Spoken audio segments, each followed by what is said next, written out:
Si vous avez une Bible, ouvrez-la à 1 Corinthiens, chapitre 9. L'apôtre Paul vient de parler au chapitre 8 de la manière de se comporter envers ceux qui sont faibles dans la foi. Et il vient de dire, si tu as en face de toi un frère qui est faible, toi qui es libre dans le Seigneur, qui as déjà reçu une liberté dans le Seigneur, ne prends pas cette liberté pour scandaliser ton frère. Donc là, c'est pas la liberté de pécher, c'est la liberté de faire certaines choses que d'autres ne font pas parce qu'ils ne sont pas libres. Là, c'était manger des viandes sacrifiées aux idoles. Paul se sentait libre d'en manger puisqu'il dit, moi, je me sens libre de le faire, mais je ne le ferai jamais si je suis avec un frère qui est faible et qui va avoir sa conscience blessée ou souillée par ma liberté. Alors, dans les bonnes relations que nous devons avoir les uns envers les autres, nous devons faire très attention à ne jamais blesser des frères et des sœurs qui sont plus faibles que nous dans leur conscience. Puisque nous sommes appelés à nous aider les uns les autres à grandir. Si tu as atteint, par la grâce du Seigneur, un certain niveau spirituel, c'est pas pour t'enorgueillir, c'est pour aider ceux qui sont plus bas à monter plus haut. De même que toi, tu vas toujours avoir besoin d'abord du Seigneur qui est sur le trône le plus élevé, c'est lui qui nous donne la force nécessaire pour grandir. Mais dans nos relations les uns avec les autres, nous sommes tous appelés à aider ceux qui sont plus faibles que nous. Ceux qui sont plus forts que nous, dans le Seigneur, nous avons besoin de leur aide. Et ils doivent nous la donner. C'est comme ça que tout le corps de Christ peut grandir. Alors dans le chapitre 9, il commence en disant « Ne suis-je pas libre ? Ne suis-je pas apôtre ? N'ai-je pas vu Jésus-Christ, notre Seigneur ? »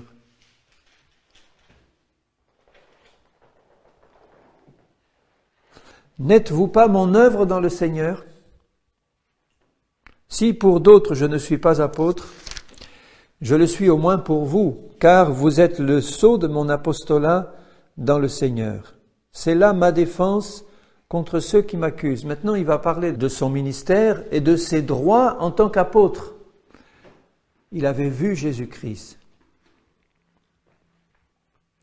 Je voudrais que nous puissions tous voir Jésus avec les yeux de l'esprit, pas en visualisant Jésus comme ça par notre imagination.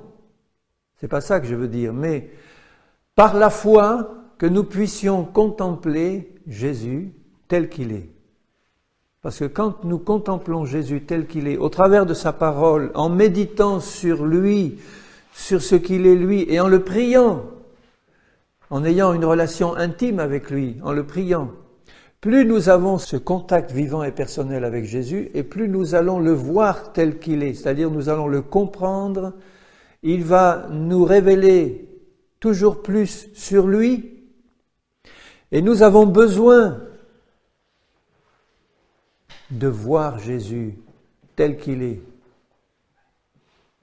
Paul avait vu Jésus tel qu'il était, Jésus l'avait terrassé au sol, pour lui montrer qu'il n'était rien sans lui. Et Paul avait été appelé pour être un apôtre. Il savait très bien que c'était une pure grâce de Dieu. Dieu aurait pu appeler n'importe quel autre. Il a appelé Paul parce qu'il connaissait Paul, il avait choisi Paul pour être apôtre. Il l'avait visité par une visitation particulière, il s'était révélé à lui. Paul avait vu Jésus. Plusieurs fois, il a eu même une vision directe de Jésus qui est venu lui parler, en prison ou ailleurs. Et il dit que tout ce qu'il a reçu à donner aux autres, il l'a reçu par une révélation directe et personnelle du Seigneur Jésus. C'est comme ça que nous devons tous marcher. Si tu n'as pas une révélation directe et personnelle du Seigneur Jésus, tu ne peux rien faire de bon pour lui. Et tu ne dois surtout rien faire. Il vaut mieux que tu restes dans ta chambre à rien faire et à attendre que Jésus te donne cette révélation personnelle de lui avant de commencer à faire du travail pour lui. Pourquoi il y a tant de chrétiens qui font tant de choses pour Jésus sans même connaître Jésus? Ou du moins avec une connaissance si superficielle. Bien sûr, on leur a parlé de Jésus, on leur a dit que Jésus était bon, qu'il était mort pour eux, ça ils connaissent. Mais je veux dire d'un contact vivant et personnel avec la personne vivante du Seigneur Jésus ressuscité. Donc une relation personnelle vivante. Vous savez que Jésus est le chef. Jésus, c'est le chef, c'est Jésus le chef suprême de son royaume. Et c'est lui qui dirige chacun de ses enfants dans son plan qu'il a pour le salut de l'humanité. Et il ne veut pas d'intermédiaire. Ça, c'est la religion des hommes. Les hommes, ils ont mis plein d'intermédiaires entre Dieu et les hommes. Nous savons qu'entre le Père et nous, il n'y a qu'un seul intermédiaire, c'est Jésus. Et entre Jésus et nous, il n'y a aucun intermédiaire. Il ne doit y en avoir aucun. Même pas les pasteurs, les apôtres, les prophètes, etc. Si nous utilisons quelqu'un qui soit apôtre ou prophète comme un intermédiaire entre Dieu et nous, nous risquons gros. Et lui aussi risque gros. L'apôtre, le prophète comme lui, il n'était pas un intermédiaire. Il était quelqu'un qui avait eu une révélation de Jésus et qui voulait faire passer cette révélation aux autres pour que eux entrent en contact vivant eux-mêmes avec Jésus. C'est ça qu'il faisait, l'apôtre Paul. Il allait parler de Jésus partout, il réunissait ceux qui acceptaient Jésus, il allait leur parler des révélations qu'il avait reçues, pour leur dire maintenant, vous devez faire comme moi. Il leur disait constamment, soyez mes imitateurs, parce que moi je suis un imitateur de Dieu. Il leur disait pas maintenant, moi je vais être votre pape, ou je vais être votre évêque, ou je vais être votre maître spirituel, et vous allez dépendre de moi. Il dit non, je vais vous donner tout ce que j'ai reçu de Jésus pour que vous vous approchiez de Jésus pour pouvoir dépendre directement de lui. Pour avoir la même liberté que moi. Tous ne sont pas appelés à être apôtres, mais tous sont appelés à être libres en Jésus et à avoir une directe relation avec Jésus, directe et personnelle. Il ne faut pas que notre relation avec Jésus soit superficielle, parce qu'on a entendu dire, ou on a entendu d'autres nous parler de Jésus, et ça sonne bien, c'est bien ce qu'ils nous ont dit, c'est agréable à entendre, on aime bien entendre parler de Jésus. Mais après, est-ce que ça ne va pas nous stimuler pour avoir, nous, une recherche personnelle plus directe, plus approfondie de Jésus, pour le connaître personnellement, mieux? Parce qu'il va pouvoir nous parler, nous donner des directives, des instructions, nous dire maintenant, moi, le chef, je vais te donner mes instructions pour me servir. Je vais te changer, je vais te transformer. Je vais te transformer par la connaissance que tu vas avoir de moi et qui sera une connaissance directe, vivante. Et puis, puisque tu me connais, on ne peut pas connaître Jésus sans être transformé par lui. Si tu connais Jésus, tu vas être transformé par lui. Il va te parler. Jésus est un être vivant, qui est vivant, réel, qui veut avoir avec nous une relation d'amis, de Seigneur, de maître, d'amis intimes, pour nous parler, pour nous dire des choses cachées, secrètes, pour nous tout seuls, et pour nous dire aussi tout ce que nous devons donner aux autres. Il était accusé, l'apôtre Paul, mais sa seule défense était de dire « Ne suis-je pas libre, moi? Ne suis-je pas appelé par le Seigneur directement? Je n'ai pas à rendre compte devant un tribunal des hommes, j'ai été appelé par le Seigneur, je fais ce qu'il me demande de faire, et j'ai de compte à rendre à personne, mais je ne veux choquer personne. » Il dit, au verset 4 et suivant, « N'avons-nous pas le droit, n'avons-nous pas le droit, n'avons-nous pas le droit ?» Il énumère tous les droits qu'il a en tant qu'apôtre. « N'avons-nous pas le droit de manger et de boire ?» Il a le droit de manger et de boire, mais ce qu'il veut dire par là, c'est est-ce qu'il n'avait pas le droit de manger et de boire en leur réclamant cette nourriture, puisqu'il est écrit dans la parole « Tu n'en muselleras pas le bœuf qui foule le grain ». Lui était apôtre, il travaillait pour le Seigneur, il avait le droit de demander à ceux qu'il dirigeait le manger et le boire. C'était son salaire d'apôtre. Si tous les apôtres aujourd'hui ne demandaient que cela, il y aurait beaucoup de problèmes qui seraient réglés dans l'Église de Jésus. Maintenant, les apôtres demandent des milliards pour leur grand ministère, mais s'ils disaient « N'ai-je pas le droit, moi, apôtre, de manger et de boire ?» J'ai jamais entendu un apôtre dire ça, moi.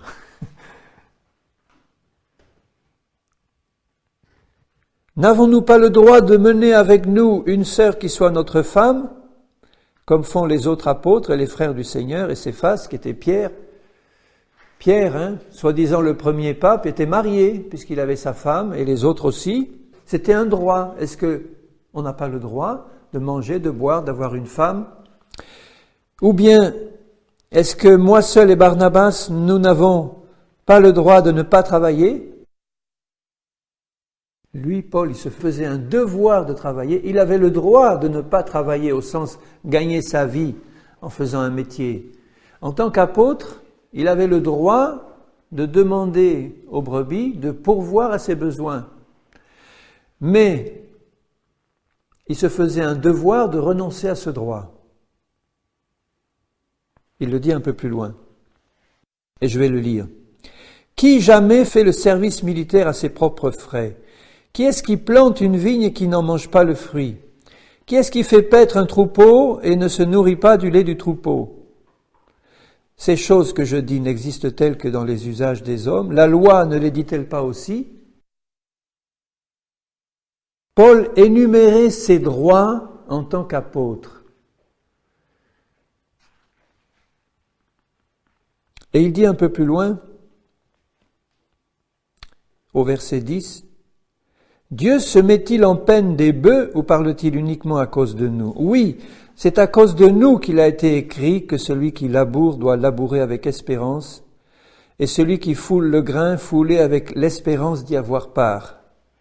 Si nous avons semé parmi vous les biens spirituels, est-ce une grosse affaire si nous moissonnons vos biens temporels? Si d'autres jouissent de ce droit sur vous, n'est-ce pas plutôt à nous d'en jouir? Mais nous n'avons pas usé de ce droit. Au contraire, nous souffrons tout afin de ne pas créer d'obstacles à l'évangile de Christ. » Alors c'est ce verset-là que je veux développer davantage. Parce que Paul énumère ses droits. Nous avons tous des droits en tant que chrétiens. Nous avons tous des droits dans le ministère que Dieu nous a donné, dans le travail que Dieu nous a donné. Nous avons des droits. Nous avons le droit d'être écoutés, nous avons le droit d'être respectés, nous avons le droit d'être aimés. Je parle par nos frères et sœurs dans l'Église. Si nous sommes mari, par exemple, nous avons le droit d'être obéis par notre épouse. Si nous sommes épouses, nous avons le droit d'être honorés par notre mari, etc. Nous avons des droits dans la parole de Dieu. Dieu nous donne même des droits devant lui.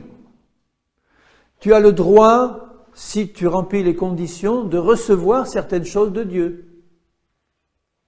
Le salut, la guérison, la délivrance, c'est un droit que Dieu nous a acquis par le sang de Jésus à sa croix. On peut arriver devant le Seigneur en disant « Seigneur, j'ai rempli les conditions, j'ai le droit de recevoir de toi ce que tu m'as promis. » C'est un simple droit qui est dû à la grâce de Dieu. Mais Paul dit « Mais nous n'avons pas usé de ce droit. Au contraire, nous souffrons tout afin de ne pas créer d'obstacles à l'évangile de Christ. » Paul n'avait qu'un seul but en tête, c'est faire avancer l'évangile de Christ. L'évangile, c'est la bonne nouvelle. L'évangile, c'est le salut des païens, mais c'est aussi la sanctification de l'Église, l'obéissance de l'Église, parce que si tu annonces une bonne nouvelle aux païens, mais que toi-même tu vis comme un païen, où est l'évangile là-dedans? Il faut que tu annonces une bonne nouvelle qui change des vies et tu vas le prouver par ta vie changée. Ça, c'est la bonne nouvelle que tu vas faire entendre le mieux à ceux à qui tu annonces l'évangile.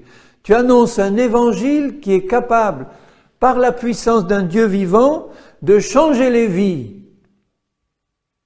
Et tu vas le prouver aux autres par ta vie qui a été changée. Avant, tu étais menteur ou menteuse, maintenant tu ne mens plus. Avant, tu étais voleur ou voleuse, maintenant tu ne voles plus. Avant, tu faisais toutes sortes de péchés, parce que tu étais enfant de colère, comme tous, sans Christ, sans Dieu. Maintenant que tu es en Christ, tu ne le fais plus.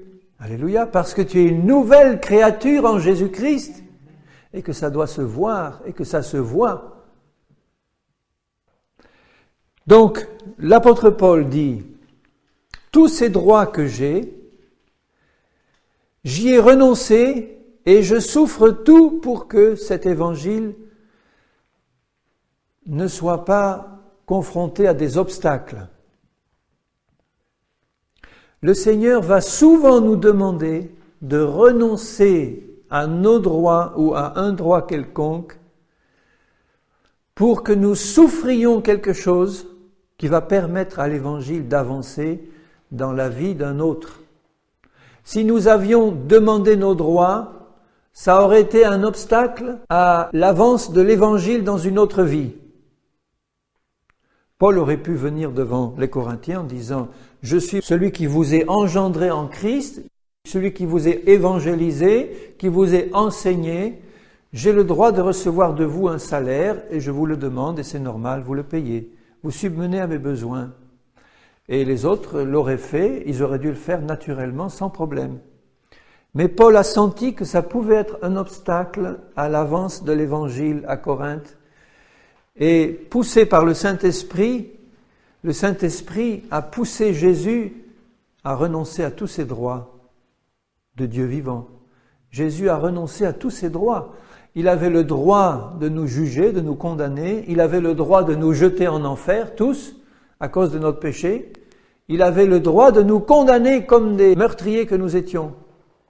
Il a renoncé à ses droits en donnant sa vie pour nous faire grâce si nous acceptons son salut. Jésus a renoncé à tous ses droits.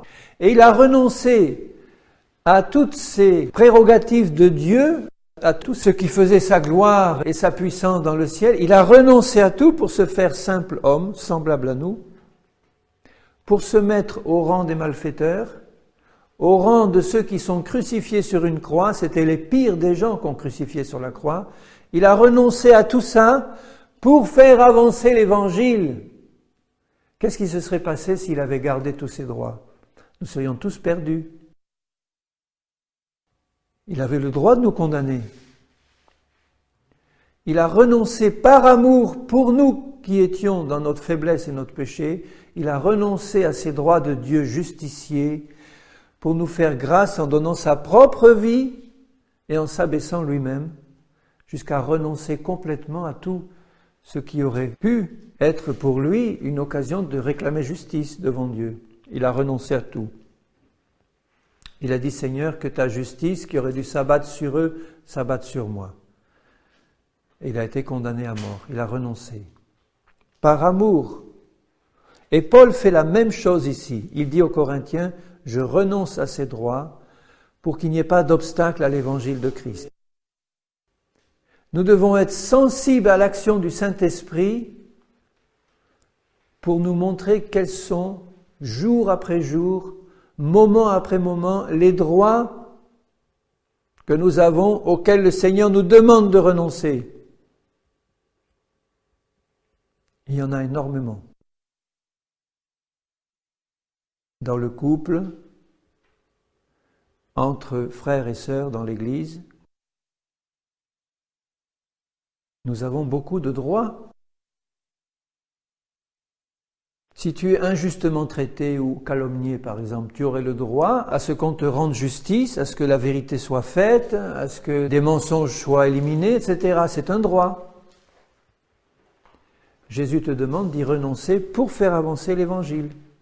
Si tu es père vis-à-vis de tes enfants, tu as le droit d'être obéi. Tu as le droit d'être respecté en tant que père. Ça ne veut pas dire que tu vas maintenant renoncer à tous tes droits en tant que père pour te faire marcher sur les pieds par des enfants rebelles et désobéissants.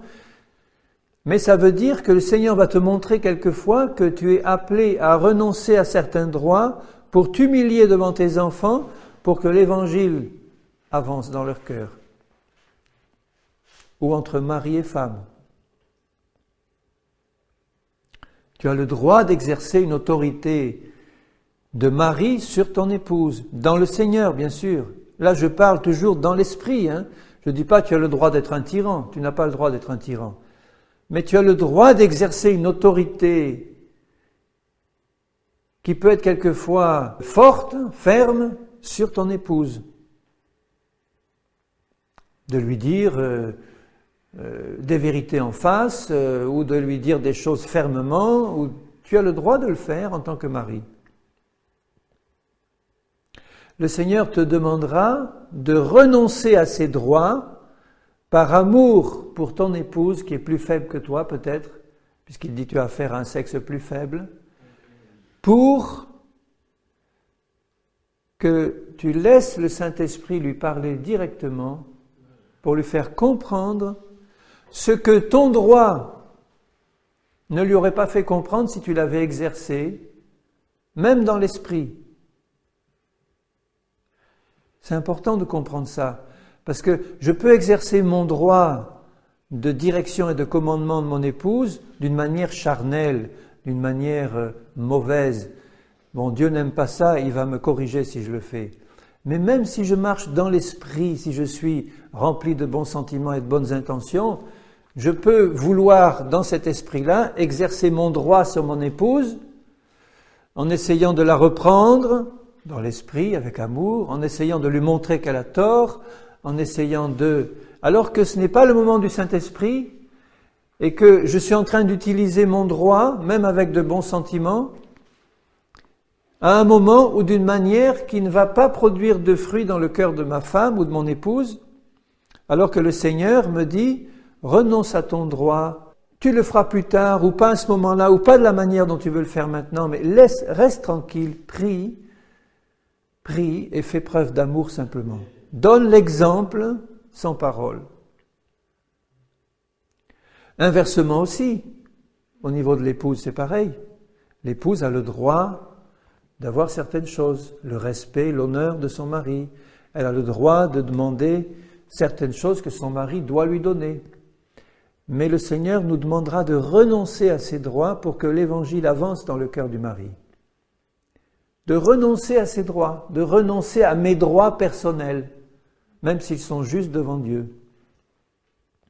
Qui est-ce qui va nous justifier? C'est le Seigneur.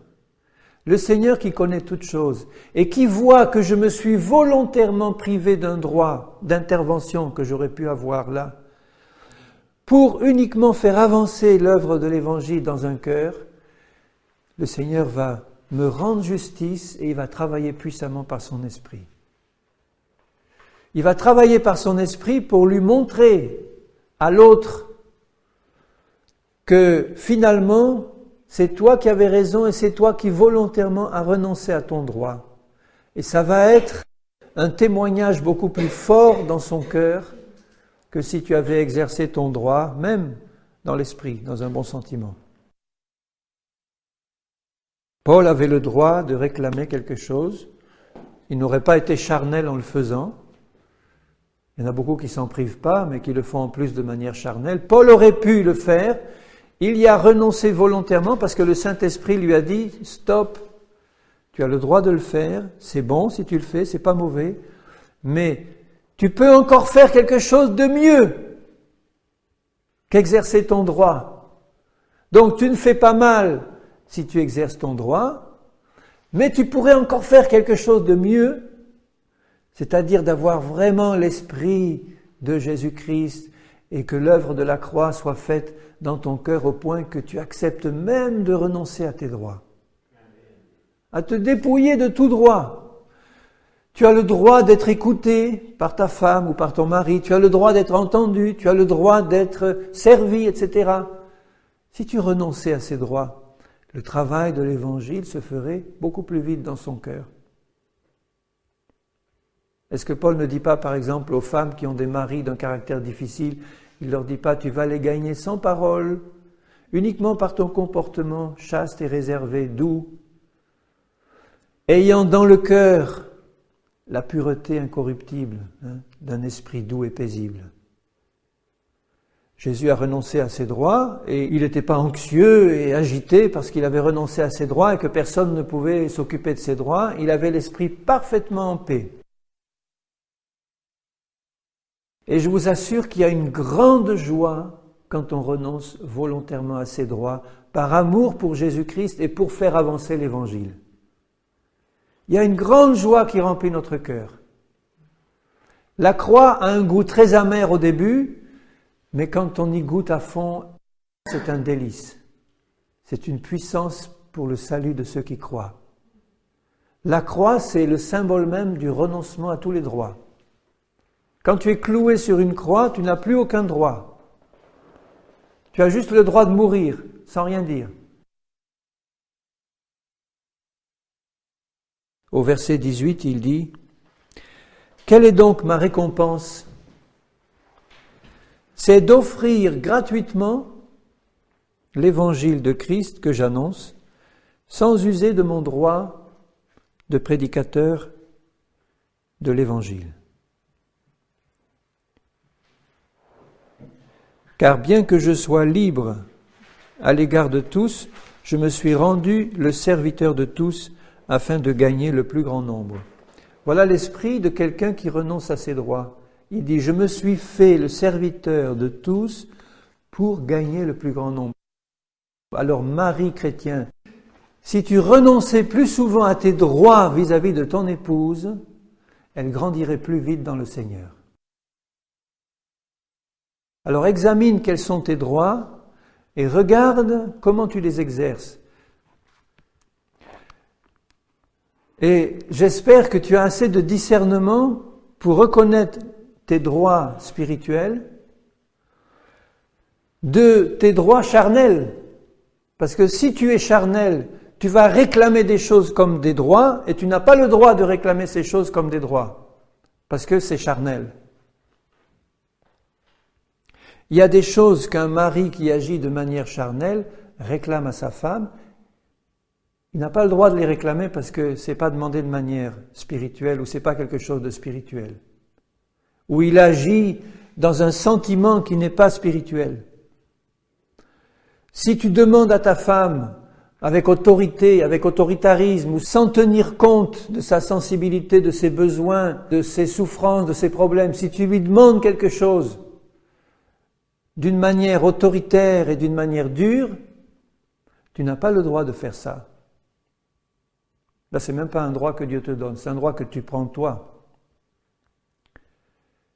Alors, il faut déjà que tu fasses le tri entre tout ce qui est charnel en toi et que tu es encore en train de pratiquer vis-à-vis de ta femme. Tu dois discerner que parfois ton comportement est charnel. Je dois le discerner. Nous devons discerner que notre comportement de mari est parfois charnel. Ça veut dire que nous avons des exigences vis-à-vis de notre épouse que nous n'avons absolument pas le droit d'avoir devant Dieu. Nous lui faisons des reproches, nous la traitons mal, nous la secouons, nous ne respectons pas notre épouse et nous ne l'honorons pas comme Dieu nous demande de l'honorer. Et il faut que ça change. Là, je vous parle franchement. Ne vous sentez pas ni jugé ni accusé parce que je me mets dans le lot. Je me suis placé devant le Seigneur et j'ai dit « Seigneur, il faut que ça change ». On veut un réveil et le réveil doit commencer par les maris. Si les maris, en tant que chefs de famille, ne se réveillent pas, il n'y aura pas de réveil dans l'Église. Si les pasteurs ne se réveillent pas, il n'y aura pas de réveil dans l'Église. Alors, qu'est-ce que ça veut dire, réveil ? Ça veut dire que nous, maris, nous allons assaillir le trône de Jésus pour dire « Jésus, il faut vraiment que tu m'ouvres les yeux sur tout ce qui est charnel dans mon comportement, dans mes exigences envers ma femme, dans ce que je lui fais subir, dans les souffrances que je lui occasionne, que tu m'ouvres les yeux. » Parce que si je ne suis pas conscient de ça, comment est-ce que je vais pouvoir changer? Le cas est beaucoup plus grave si j'en suis conscient et que je ne fais rien. Mais je peux ne pas être conscient. C'est comme un poisson qui est dans l'eau. Bon, il ne sait pas ce que c'est que l'air libre, il est dans l'eau. Mais sortez-le de l'eau et là, il aura conscience. Donc si tu restes sous le poids de ton péché sans en sortir, tu ne vas pas avoir conscience de ce péché. Mais si tu te places dans l'atmosphère spirituelle d'un contact avec Jésus, dans la prière en disant « Seigneur, je m'approche de toi et je veux que tu m'éclaires. Je veux être un mari modèle. Je veux qu'on puisse dire devant le trône de Dieu, devant les hommes, bon, aussi, mais devant le trône de Dieu, Henri c'est un mari modèle. Et je veux qu'elle puisse le dire en premier, mon épouse. Il faut que ce soit elle qui puisse le dire et dire « Le Seigneur a tellement travaillé dans le cœur de mon mari que moi j'ai envie de changer aussi. Ça me donne encore plus envie de changer. » C'est vrai que si c'est l'épouse qui a cette relation merveilleuse avec le Seigneur, ça doit donner aussi envie au mari de changer à la même image. Hein. Mais c'est nous, maris, qui devons donner l'exemple. Bien-aimés mes frères en Christ, nous ne donnons pas assez l'exemple à nos épouses. Nous ne renonçons pas assez, d'une part, à ce qui est charnel et auquel nous devons renoncer, par une repentance réelle et sincère. Tu vois, si le Seigneur te montre que tu as une attitude charnelle envers ton épouse, quelle est la solution? C'est que tu te repentes devant le Seigneur, vraiment du fond du cœur. Et Jésus, qui est un maître si merveilleux, si tu t'approches de lui, il va te parler dans ton cœur, il va te montrer, il va te changer, il va te remplir de sa vie, de sa nature. Je suis sûr qu'il va le faire, je suis sûr et certain, que si nous, maris, nous ne changeons pas assez vite dans nos relations avec nos épouses, c'est que nous ne nous approchons pas assez du Seigneur pour être changés. Il n'y a que ça comme raison. Ne mets pas ça sur le dos des démons, ne mets pas ça sur le dos de ton passé, ne mets pas ça sur le dos de tout ce que tu peux avoir comme raison. La seule et unique raison, c'est que tu ne pries pas assez le Seigneur pour qu'il te change. C'est la seule. Et c'est pas pour te décourager que je dis ça. Parce que je connais mon Jésus et je sais que si tu le fais vraiment de tout ton cœur pour la gloire de Dieu, ça ne va pas tarder. Ça ne va pas tarder. Et puis, ensuite, et en même temps, les droits véritables que tu peux avoir de mari spirituel, même cela, le Seigneur va te demander bien souvent d'y renoncer, sauf quand la sécurité spirituelle du foyer ou des décisions importantes sont à prendre et qu'il faut les prendre et que ton épouse est... Bon, et ça peut arriver que tu aies quelque chose à faire, mais dans l'amour, où tu exerces une autorité ferme pour dire non, c'est ça, maintenant c'est décidé. Mais dans la plupart des cas, je suis persuadé que si tu renonces à ce droit pour prier et intercéder pour que Jésus touche le cœur de ton épouse, pour qu'elle change et qu'elle soit d'accord avec ce que le Seigneur t'a montré, ça ira beaucoup plus vite. Ça veut dire que tu vas être prêt à passer quelquefois 1 heure à prier le soir, après un travail pénible de toute une journée, avant de te coucher, pour prier pour ton épouse pour un problème particulier, parce que tu sens que là, il y a quelque chose qui coince. Ou 1 heure plus tôt le matin, ça va te coûter. Mais nous allons voir les résultats. Et qu'est-ce qui va se passer? C'est qu'au niveau des couples, les problèmes vont disparaître et nous allons être un exemple attractif pour l'Église et pour le monde de ce que le Seigneur peut faire dans la vie de quelqu'un et d'un couple. Ça commence par là. Vous remarquez que je parle souvent du couple parce que je sais que c'est au niveau du couple que commencent et que finissent les problèmes de l'Église. Bien sûr, si vous n'êtes pas marié, vous vous préparez à être marié sans doute un jour, donc c'est le cas aussi pour vous, de vous préparer à cette relation de couple. Mais c'est quand on est marié qu'on voit vraiment les problèmes. Avant, on ne les voit pas. Quand on est marié, on les voit surgir. Et c'est là qu'il faut les régler. Si tu ne peux pas, écoute bien, si tu ne peux pas régler les problèmes que tu as avec ton épouse dans ton foyer, ce n'est pas la peine de t'occuper de qui que ce soit d'autre. Va pas commencer à t'occuper des paumés, des drogués, si tu n'es pas capable, tu es capable devant le Seigneur, de t'occuper des problèmes de ton foyer pour que ton épouse soit la plus heureuse des femmes au monde avec toi. C'est pas la peine de t'occuper de quoi que ce soit d'autre dans l'œuvre du Seigneur. Ça, c'est clair et net. Peut-être que vous n'êtes pas d'accord avec moi, mais c'est ma conviction que je vous donne. Et être capable de s'occuper des problèmes de son épouse, ça veut dire quoi? Ça veut dire renoncer à ses droits, prier, intercéder pour elle et dire « Seigneur, tu vas me changer pour que je sois, moi, tellement rempli de ton esprit. Et j'ai besoin de ça, Seigneur. Moi, j'ai besoin, en tant que mari chrétien, de crier à Jésus en disant « Seigneur, mais... » Et je rends gloire à Dieu parce qu'il m'a changé d'une manière merveilleuse. Et il continue. Avant, j'étais boudeur. J'étais un boudeur épouvantable. Je passais 3 jours à bouder ma femme pour quelque chose qu'elle m'avait fait, qu'elle n'aurait pas dû faire. Je restais 3 jours à rien lui dire et à la torturer.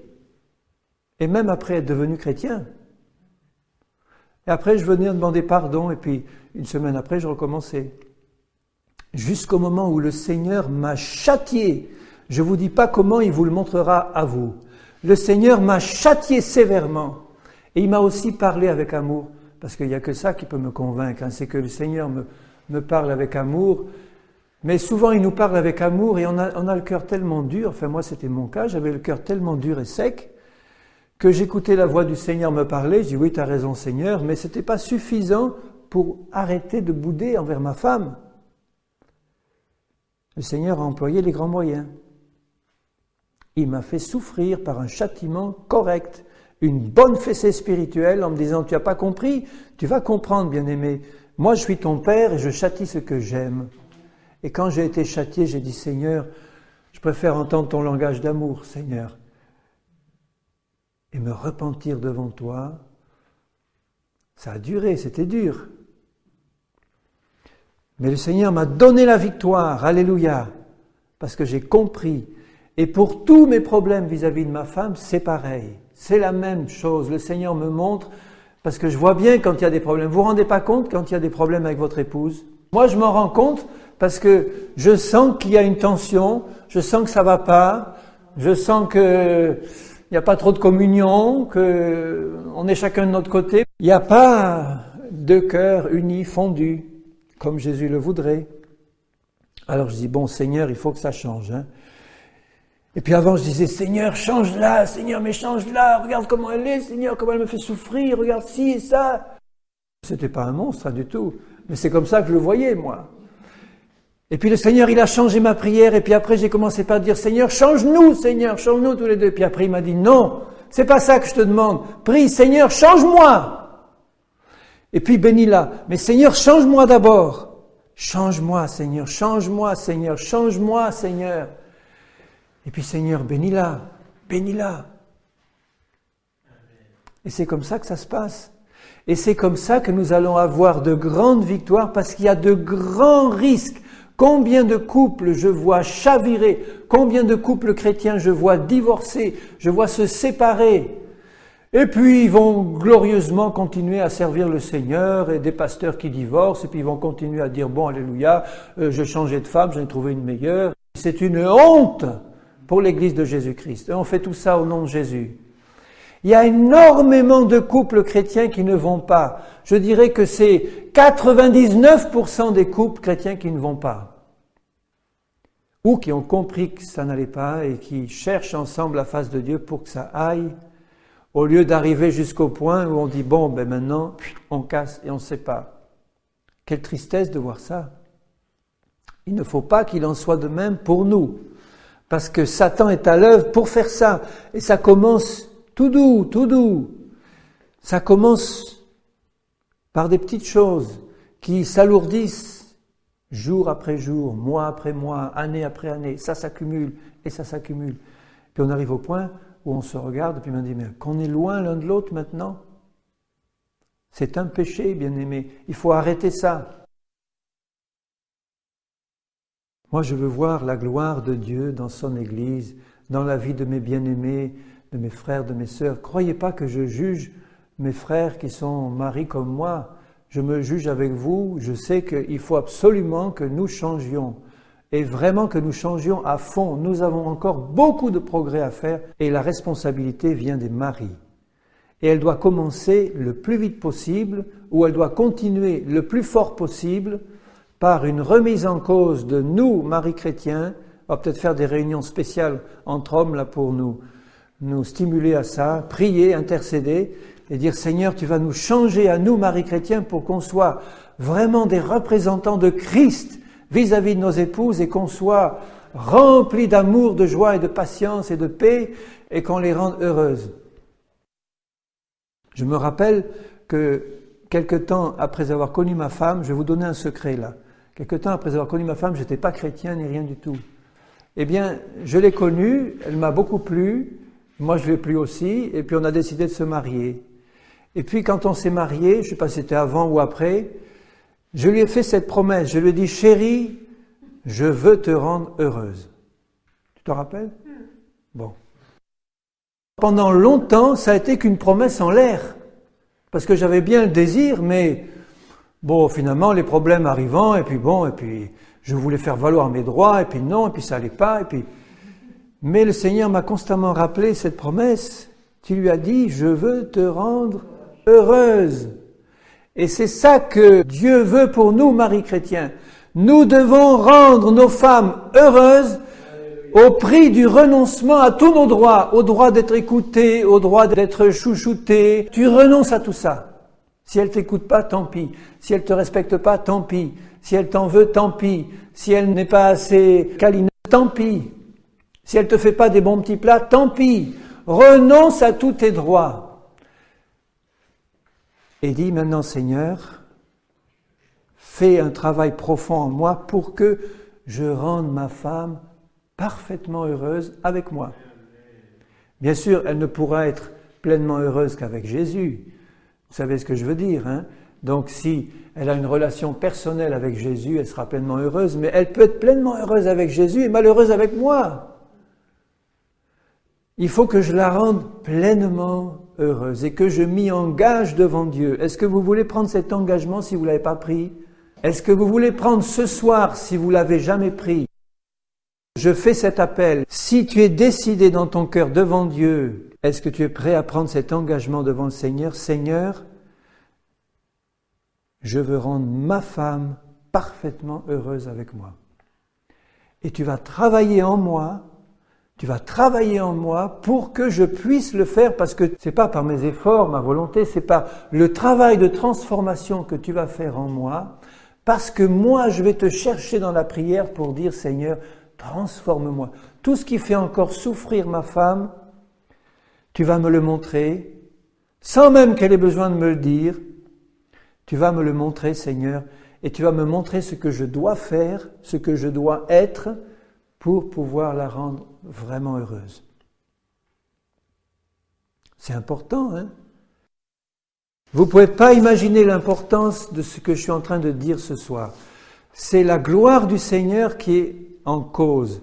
C'est l'évangélisation des païens qui est en cause. C'est l'œuvre du Seigneur qui est en cause. C'est des conversions de païens qui sont en cause et c'est l'enlèvement de chrétiens qui sont en cause. Ça va jusque-là. Nous sommes trop souvent maris égoïstes envers nos femmes. Je vous le dis clairement et nettement en face. Nous sommes des égoïstes et nous avons besoin de nous débarrasser de cet égoïsme qui nous colle à la peau. Dans 1 Pierre, au chapitre 3, je vais lire à partir du début. L'apôtre Pierre commence à parler aux femmes. Il dit « Femmes, soyez de même soumises à vos maris, afin que si quelques-uns n'obéissent point à la parole, hélas, ça arrive tellement souvent dans l'Église de Jésus que des femmes chrétiennes et des maris inconvertis, parce que les femmes sont plus sensibles à l'appel du Seigneur, ou des maris convertis qui marchent mal avec Dieu, qui n'obéissent pas à la parole. Alors, femmes, si c'est votre cas, Et vous devez recevoir du Seigneur toute la force, la patience, l'amour nécessaire pour les gagner sans parole. Alors je lis. Si quelques-uns n'obéissent pas à la parole, chrétiens ou non, qu'ils soient gagnés sans parole par la conduite de leur femme. Et là, il faut un immense miracle du Seigneur pour faire fermer la bouche à une femme, lui dire maintenant tu te tais, tu ne te justifies plus, tu te tais sans parole par ta conduite, par ton comportement. Sans parole. Est-ce que, femme chrétienne, tu peux faire ça? Honnêtement, tu dois me répondre non. Mais, encore plus honnêtement, tu dis avec Jésus, oui. Parce que si Jésus me le demande, je suis obligé d'y arriver. Me taire, si j'ai un mari désobéissant à la parole, Seigneur, je me tais, mais je vais avoir un comportement merveilleux, plein de patience, d'amour, de tendresse, de douceur, en voyant votre manière de vivre chaste et réservée. Chaste, ça veut dire pure, pure de toute colère, pure de toute animosité, pure de toute amertume, et réservée. Réservé, ça veut dire tranquille, tranquille, paisible. Pas excité, paisible. Vous voyez que là, il faut un travail profond du Seigneur, hein, là aussi. Ayez non cette parure extérieure qui consiste dans les cheveux tressés, les ornements d'or, les habits qu'on revêt, mais la parure intérieure est cachée. Vous voyez, c'est merveilleux de voir que Dieu, qui voit les cœurs, Dieu se réjouit. Mais alors, quand il voit le cœur d'une épouse chrétienne, qui a comme ça cette parure intérieure, c'est comme des bijoux merveilleux aux yeux du Seigneur, une parure de perles précieuses, de diamants de grand prix. Cette parure intérieure est cachée dans le cœur, la pureté incorruptible d'un esprit doux et paisible. Voilà, mes chères bien-aimées sœurs chrétiennes, ce à quoi vous êtes appelés dans vos relations avec vos maris ou avec les hommes. Ayez dans le cœur la pureté incorruptible d'un esprit doux et paisible. Et qui peut vous donner ça? Jésus, le doux, le paisible. Venez à moi, vous tous qui êtes fatigués, chargés, je vous donnerai du repos, car je suis doux et humble de cœur. Voyez que la douceur et la paix, c'est un signe d'humilité. Les femmes querelleuses sont des femmes orgueilleuses, toujours, toujours. Ou les femmes qui discutent sont des femmes orgueilleuses. Les femmes qui ne discutent pas, qui renoncent à leurs droits, parce que c'est aussi quelque chose qui est demandé aux sœurs chrétiennes, hein, mais avant, aux hommes. Mais les sœurs aussi. Ça ne veut pas dire que tu vas mettre le couvercle de la cocotte minute et que ça va bouillir dedans. C'est pas ça, parce que Jésus voit dans la cocotte ce qu'il y a. Il dit la pureté intérieure d'un cœur doux et paisible. C'est pas un couvercle que tu mets sur ta colère. C'est l'absence de colère dans le cœur, parce que Jésus a transformé et rempli ton cœur de sa paix, de sa patience. Et là, tu es dans la paix, tu es dans le calme et la confiance, et sans parole, ton mari va être gagné parce qu'il va voir, il va dire, mais il s'est passé quelque chose de fantastique. Jésus, tu es merveilleux. Cette femme querelleuse et discutailleuse, elle ne dit plus rien et je ne la sens même plus bouillir dedans. C'est merveilleux, Seigneur. Et le mari va être gagné. Qui est d'un grand prix devant Dieu. Moi, ça me fait plaisir de penser que nous pouvons satisfaire le cœur de Dieu, satisfaire, mais alors à un point qu'on ne peut pas imaginer, où Dieu est heureux, quand je pense que nous pouvons rendre notre Jésus heureux comme ça, simplement en ayant un esprit doux et paisible. Il voit ça et Jésus se réjouit. Tu veux rendre ton Seigneur heureux? Garde un cœur, un esprit doux et paisible. Ainsi se paraient autrefois les saintes femmes qui espéraient en Dieu, soumises à leur mari, comme Sarah, qui obéissait à Abraham et qui l'appelait son Seigneur. C'est d'elles que vous êtes devenues les filles en faisant ce qui est bien, sans vous laisser troubler par aucune crainte. Donc tu vois que même pour toi, femme chrétienne, ça implique une relation personnelle avec Jésus qui est quelque chose de précieux que tu dois entretenir dans la prière, dans la conversation tout le long de la journée avec Jésus. Une petite prière constamment dans la journée qui monte à Jésus, c'est une conversation permanente avec Jésus. Là où on est, je peux parler à Jésus, lui dire un mot, je dis regarde Jésus ce qui se passe, tiens, regarde Jésus ce qui m'arrive, aide-moi, tiens, regarde Jésus, ou bien une conversation permanente avec Jésus. Ça te garde en paix. Maintenant, il parle au mari. Marie, montrez à votre tour. Il dit maintenant, à vous, Marie, voilà ce que j'ai à vous dire. De la sagesse dans vos rapports avec vos femmes. Qu'est-ce que c'est que la sagesse? C'est la sagesse qui vient d'en haut. La sagesse qui vient d'en haut, qui est premièrement pure, modérée, bienveillante. La sagesse d'en haut, c'est la sagesse de Christ. Demande à Jésus qu'il te remplisse de sagesse pour tes rapports avec ta femme, que tu saches comment la prendre. Chaque femme est particulière et la tienne, c'est un bijou spécial que Dieu t'a donné. Donc tu vas devoir avoir avec elle une relation toute particulière, tu vas avoir besoin de la sagesse de Dieu, pure, conciliante, modérée, pleine de bons fruits. Voilà la sagesse de Dieu. Seigneur Jésus, remplis-moi de sagesse dans mes rapports avec mon épouse. Je veux la rendre parfaitement heureuse. Seigneur, montre-moi comment. Donne-moi ta sagesse. Comme avec un sexe plus faible. Tu sais qu'elle est plus faible, ton épouse. Elle est plus faible, plus émotionnelle, plus sensible aux coups. Elle a besoin de protection, elle a besoin de soutien. Elle a besoin d'un homme ferme qui l'encourage, qui fait avancer le foyer, qui cherche le Seigneur pour elle, qui est un exemple. Elle a besoin de ça.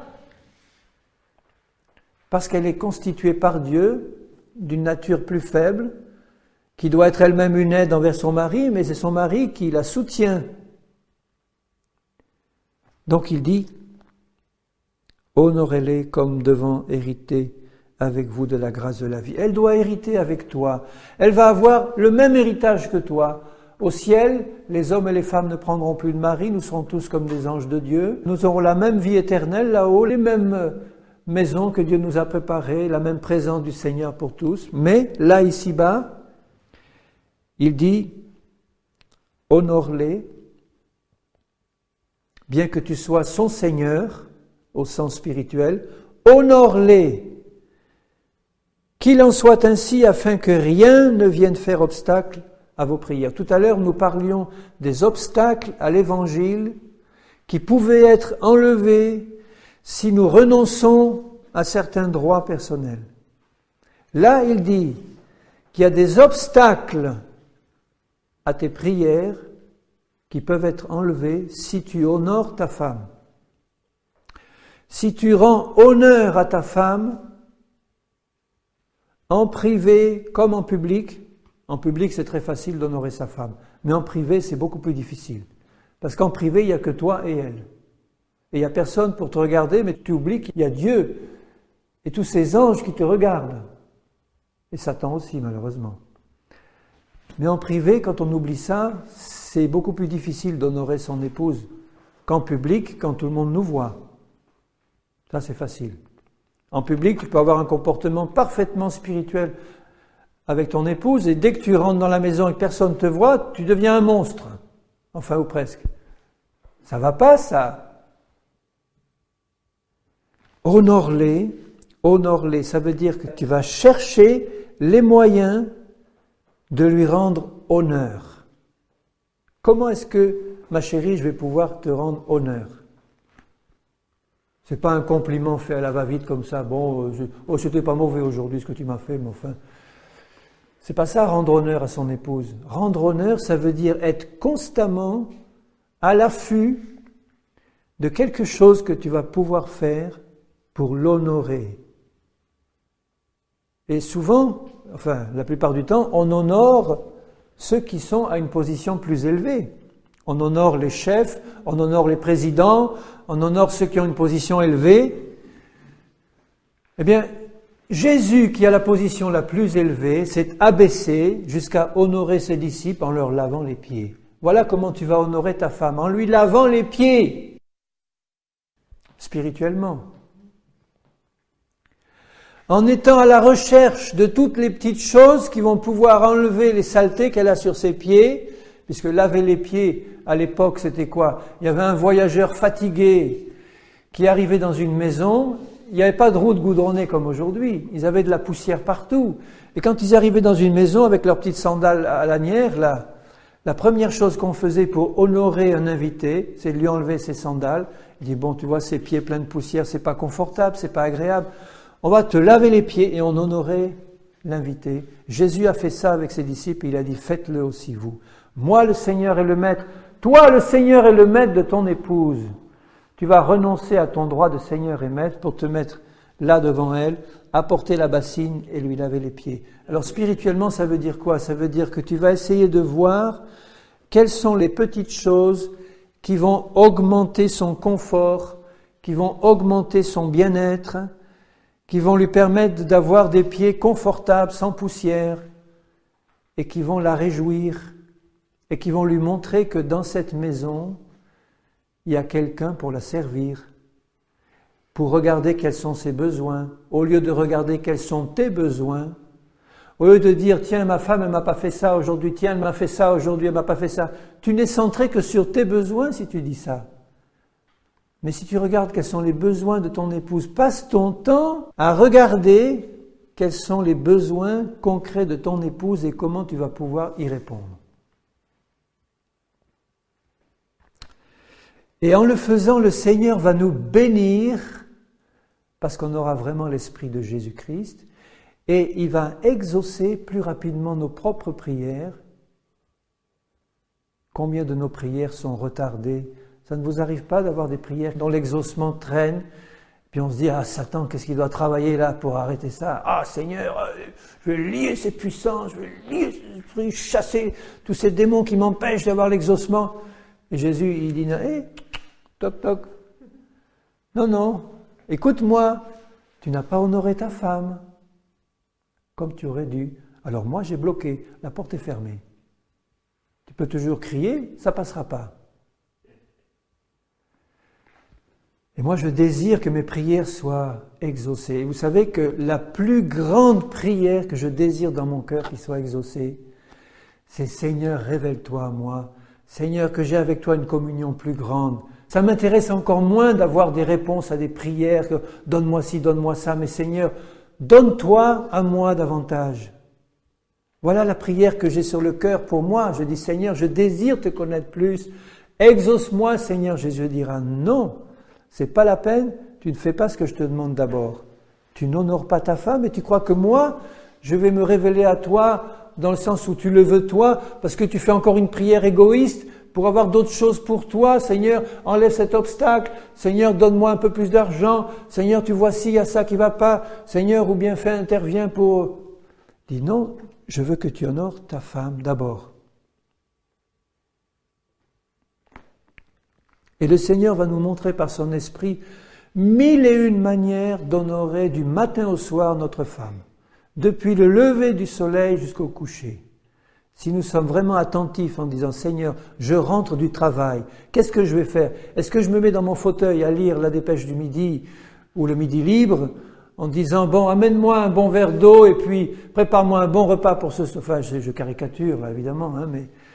Ou bien j'arrive, je sors du travail, je dis, bon, montre-moi Seigneur, elle n'a pas un besoin, quelque chose que je pourrais faire pour l'aider, pour augmenter son confort, pour la réjouir, pour la rendre plus heureuse.